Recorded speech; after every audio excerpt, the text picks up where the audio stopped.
Kenapa ya konten rumah mewah itu lebih cepat FYP daripada rumah yang sederhana? Assalamualaikum weh. Aku mau sedikit cerita sama kalian ya weh. Entah kenapa ya aku beberapa hari ini aku malas konten. Mungkin karena aku masih pemula ya. Aku mau ngasih lihat kalian inilah rumah sederhana aku weh. Jauh dari kata mewah. Ya beginilah hidup aku weh. Rumah yang kami usahakan dari kami tinggal di sini weh. Biarpun sederhana tapi menurutku ini nyaman buat aku dan keluarga aku. Pasti ada di antara kalian berpikir kok mau rumah seperti itu. Tapi hanya inilah yang kami dapatkan dan kami syukuri ya weh. Meskipun jauh dari kata mewah tapi aku mengemasnya agar lebih rapi lagi ya weh. Emang perabotanku hanya seperti ini aja weh. Enggak ada yang spesial dan enggak ada yang perlu dibanggakan weh. Aku merasa bersyukur masih bisa ada tempat tinggal untuk kami. Ya meskipun jauh dari kata layak ya weh. Rumah masih bocor-bocor, dinding kayunya udah pada ngelupas semua. Aku sama kok weh kayak kalian.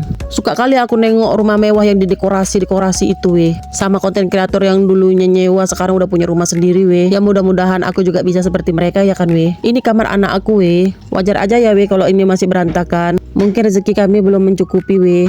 Aku doakan yang bagi yang belum punya rumah, masih kontrak seperti aku weh, bisa punya rumah sendiri. Ya meskipun sederhana asalkan itu rumah sendiri kan lebih enak, lebih nyaman ya kan weh. Walaupun rumah ini nggak layak huni tapi kami tetap mau tinggal di sini weh. Karena rumah ini masih dekat dengan fasilitas umum ya weh. Udah 6 tahun aku tinggal di sini weh. Ya belum pernah sih diperbaiki dari awal kami tinggal di sini. Banyak langit-langitnya yang bolong-bolong, kayunya yang udah lapuk. Udah sering kali aku tuh membersihkan ya weh, tapi tetap aja itu kena apa barang-barang di situ selalu menumpuk.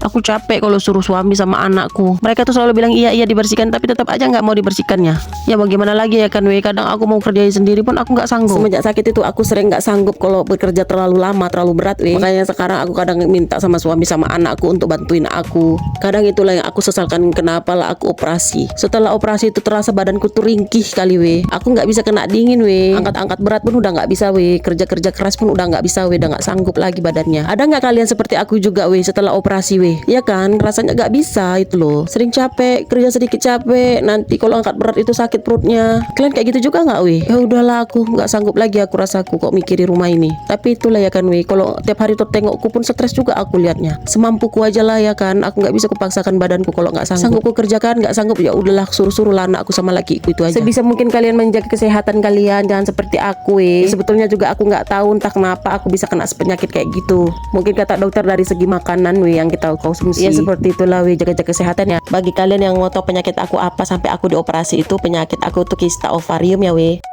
Penyakit itu aku derita selama 6 bulan ya wes. Itu seperti orang hamil 6 bulan weh. Perutku itu membesar dengan cepat weh. Ada kemungkinan juga ini kista yang ganas weh. Tapi dokter masih menelitinya weh. Makanya sehat-sehat kita.